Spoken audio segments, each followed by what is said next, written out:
Bonjour à tous, bienvenue sur la chaîne YouTube de J'affiche complet. Je suis Guillaume, je suis responsable revenu management au sein de l'équipe et aujourd'hui je voulais évoquer avec vous le sujet des montants par personne additionnels sur vos tarifs. Donc est-ce qu'il faut en mettre, est-ce qu'il ne faut pas en mettre? Alors, on va direct répondre à la première question. Oui, il faut mettre des montants par personne additionnels, c'est un levier à part entière du revenu management. Il faut d'abord, pour savoir quel tarif vous allez mettre par personne additionnelle, ça va dépendre du type de bien que vous avez. Il faut l'analyser. Est-ce que, en général, bien que vous ayez un T2, est-ce que vous avez plus de réservations de une personne, deux personnes, voire plus si vous avez un canapé lit par exemple dans le salon? Ça, c'est quelque chose qui s'analyse. Si vous avez tendance à avoir tout le temps une occupation qui est remplie au maximum, ben, là, ça va être quelque chose sur lequel on peut jouer. Donc, il va falloir, comme tout, hein, comme tout dans le revenu management, tout vient de l'analyse en priorité, en amont, et ensuite, ça va vous permettre de faire vos choix et d'avoir ce montant.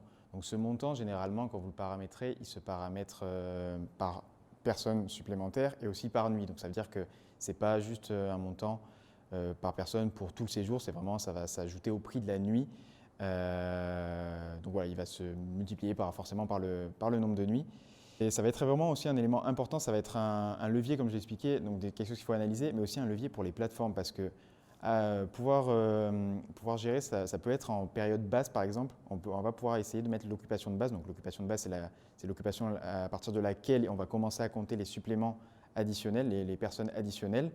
Et donc, si vous baissez cette occupation de base, je vais dire un exemple, par exemple pour un T4, logiquement, on pourrait se dire que l'occupation de base, ça va être 2 personnes par chambre, donc 6 personnes pour un T4, mais vous pouvez aller baisser, ce qui va vous permettre d'avoir un prix d'appel plus bas, donc potentiellement d'améliorer votre visibilité sur les plateformes.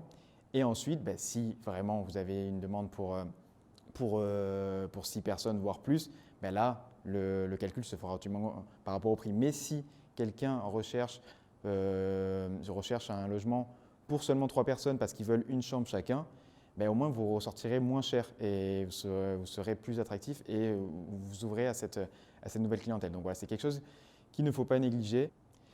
Donc voilà, j'espère que ces petites informations par rapport au montant additionnel par personne supplémentaire sur le montant de vos nuitées vous aura plu. Je vous invite à vous dire ce que vous en pensez, si vous appliquez déjà des montants additionnels sur vos biens, quels sont les montants, et quelque chose que j'avais oublié avant de conclure, c'est forcément les montants, il faut les adapter en fonction de la nuit.